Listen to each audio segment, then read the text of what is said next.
Baru terungkap, ternyata Ahok pernah jadi ingin Menteri Dalam Negeri. Jokowi yang pernah berpartner dengan Ahok saat menjabat sebagai Gubernur Jakarta sangat paham cara kerja Ahok. Ahok itu seperti bulldozer. Ketika ia punya tujuan, ia tidak peduli dengan banyaknya penghalang. Semua yang ada di depan dihantam. Dia punya target jelas kapan pekerjaan itu harus selesai. Ahok memang bukan politikus. Ia tidak mampu kompromi dan tarik ulur dengan sekitarnya. Tergantung Pak Jokowi. Kalau Pak Jokowi ternyata 5 tahun nggak becus, ya harus maju gitu. Karena 2015 kita sudah akan masuk ke bonus demografi. Angkatan kerja lebih banyak daripada yang nggak kerja kan. Jadi kalau presiden sekarang ini 5 tahun dia tidak manfaatkan dengan baik, ini akan berbahaya. Kita masih sisa, memang puncaknya 2028 ya, masih ada 9 tahun. Jadi kalau beliau tidak beres misalnya gitu kan, kita tidak tahu kan orang kan. Kalau tidak beres ya saya kira semua putra terbaik bangsa Indonesia harus mau mencalonkan diri untuk menggantikan. Sekarang aja siap kok, saya nggak dipilih orang. Saya nggak gila jabatan, saya cuma gila aja sebetulnya. Orang ini cukup berani karena keputusan ini juga menyangkut nasibnya sendiri. Kalau sebagian orang mengatakan bahwa Ahok tidak cocok di Komisaris Utama Pertamina, saya setuju. Nampaknya Ahok ini lebih cocok di jabatan menteri gitu. Menteri BUMN misalkan. Karena apa? Karena yang dilakukan oleh Ahok ini cukup revolusioner dan berani. Indonesia sejak dulu kala tetap dipuja-puja bangsa. Ahok yang ditolak warga DKI karena perbedaan agama, ternyata ingin menjadi Menteri Dalam Negeri. Belakangan ini Jokowi juga mengeluarkan sinyal akan reshuffle menteri-menteri yang ia anggap tidak dapat mencapai target yang telah ia tetapkan. Hal tersebut ia ucapkan dalam sebuah acara yang diselenggarakan oleh MUI Nasr. Nyata Ahok mengatakan, keinginan tersebut di tahun 2014 lalu saat Jokowi maju sebagai capres. Ahok mengatakan bahwa ia siap menjadi apapun, memang dibutuhkan. Tapi jika Jokowi menjadi presiden, ia berharap diangkat sebagai Menteri Dalam Negeri. Jika keinginan tersebut tercapai, maka selanjutnya ia akan menerapkan budgeting di semua daerah. Kalau ditawarin jadi menteri, aku pilih jadi Mendagri dong. Semua bupati, gubernur, dan wali kota, ku periksa anggarannya semua. Kan kalau nggak budgeting, coret, kata Ahok dengan suara lantang. Mungkin pernyataan beberapa tahun lalu itu yang menyebabkan banyak orang berspekulasi bahwa Ahok akan menjadi Mendagri. Apalagi belakangan ini Jokowi juga mengirimkan kode keras akan mereshuffle jika tidak mencapai target. Ya, tentu juga benar-benar terjadi. Maka sudah bisa dipastikan setiap daerah akan dipantau anggarannya lewat budgeting. Dengan begitu pejabat daerah tidak bisa lagi seenaknya menambahkan anggaran siluman atau melakukan penggelembungan. Ahok percaya bahwa untuk memberantas korupsi tidak hanya dengan menghukum pelaku, tapi juga menggunakan sistem informasi dapat mencegah korupsi tersebut.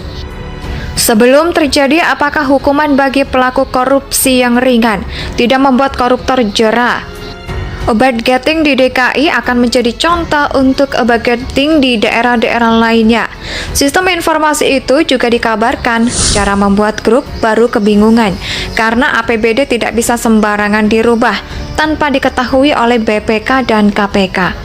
Ahok percaya bahwa untuk memberantas korupsi tidak hanya dengan menghukum pelaku, tapi juga menggunakan sistem informasi dapat mencegah korupsi tersebut sebelum terjadi, apalagi hukuman bagi pelaku korupsi yang ringan tidak membuat koruptor jera. Kalau ini dilakukan secara menyeluruh, tentu akan menjadi awal dan Indonesia yang lebih bersih lagi. Karena belakangan memang cukup banyak kepala daerah yang tertangkap menyelewengkan dana. Tapi apakah ini sempat? Apakah Ahok memang cocok sebagai Mendagri? Soal kapasitas dan kapabilitas sudah jelas. Ahok cocoknya adalah seorang petarung dan pekerja keras. Namun yang jadi pertanyaan, Apakah pejabat di Indonesia menjadi siap mengingat bagaimana para koruptor itu bersatu melawan Ahok? Ya, bisa-bisa malah terjadi keributan nasional, apalagi dengan stigma sebagai pendusta yang jelas-jelas dipaksakan oleh lawan-lawannya. Melihat yang terjadi di Jakarta kemarin, itu rasanya impian Indonesia bersih masih hijau. Korupsi telah mengakar di Indonesia, sulit untuk diberantas oleh hanya seorang Ahok, apalagi dia itu minoritas. Indonesia belum pantas untuk mendapatkan seorang Ahok, meski Ahok berusaha semaksimal mungkin, hingga tingkat kepuasan warga Jakarta kemarin sendiri mencapai 70% lebih. Tetap saja warga Jakarta menolak ia akan agama yang berbeda. Mungkin warga Jakarta sebagian tentunya lebih memilih tenggelam dalam banjir. Sulit biaya sekolah, biaya kesehatan, hidup di pinggir sungai yang kumuh. Tapi yang penting gubernurnya seiman. Jadi bolehlah merayakan tradisi keagamaan di Monas, meningkat kambing-kambing di pinggir jalan, dan sebagainya. Saya pribadi lebih menginginkan Ahok untuk menjauh saja dari politik dan kembali menjadi pengusaha saja, supaya bisa lebih punya waktu bersama keluarga. Karena keluarga sendiri lebih penting dari apapun. Untuk saya, paham Ahok ingin membantu rakyat Indonesia, meski dengan status minoritas. Tapi pengalaman saya percuma membantu orang jika orang itu sendiri tidak mau dibantu toh. Ini hanya contoh, bukan bermaksud apa-apa. Beberapa minggu lalu saya mencoba membantu seseorang yang kehilangan pekerjaan. Awalnya ia kerja sebagai office boy di sebuah kampus karena sulit mencarikan pekerjaan baru. Akhirnya saya beri modal saja dalam bentuk uang, hingga gerobak dan tenda untuk berjualan. Sayangnya dia tidak tahan dan memilih untuk pergi. Bagaimana saya bisa membantu kalau orangnya sendiri tidak mau dibantu? Ya, pastinya saya akan selalu mendukung Ahok dan juga Jokowi dari politik.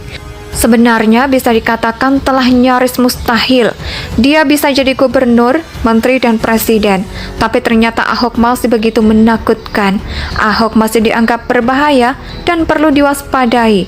Ahok memang berbahaya bagi orang-orang yang suka bermain magic, orang yang suka menghalalkan segala cara untuk kepentingan pribadi. Ahok yang ditolak warga DKI karena perbedaan agama, ternyata ingin menjadi Menteri Dalam Negeri.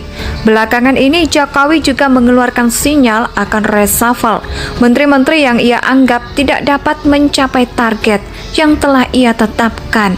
Hal tersebut ia ucapkan dalam sebuah acara yang diselenggarakan oleh MUI Nasr. Nyata Ahok mengatakan keinginan tersebut di tahun 2014 lalu saat Jokowi maju sebagai capres. Ahok mengatakan bahwa ia siap menjadi apapun, memang dibutuhkan. Tapi jika Jokowi menjadi presiden, ia berharap diangkat sebagai Menteri Dalam Negeri.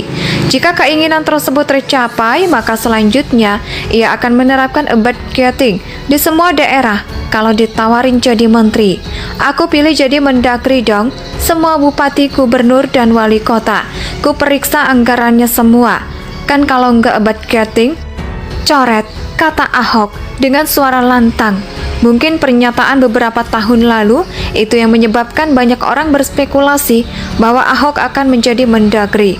Apalagi belakangan ini Jokowi juga mengirimkan kode keras akan mereshuffle jika tidak mencapai target. Ya, tentu juga benar-benar terjadi. Maka sudah bisa dipastikan setiap daerah akan dipantau anggarannya lewat budgeting. Dengan begitu pejabat daerah tidak bisa lagi seenaknya menambahkan anggaran siluman atau melakukan penggelembungan. Ahok percaya bahwa untuk memberantas korupsi tidak hanya dengan menghukum pelaku, tapi juga menggunakan sistem informasi dapat mencegah korupsi tersebut.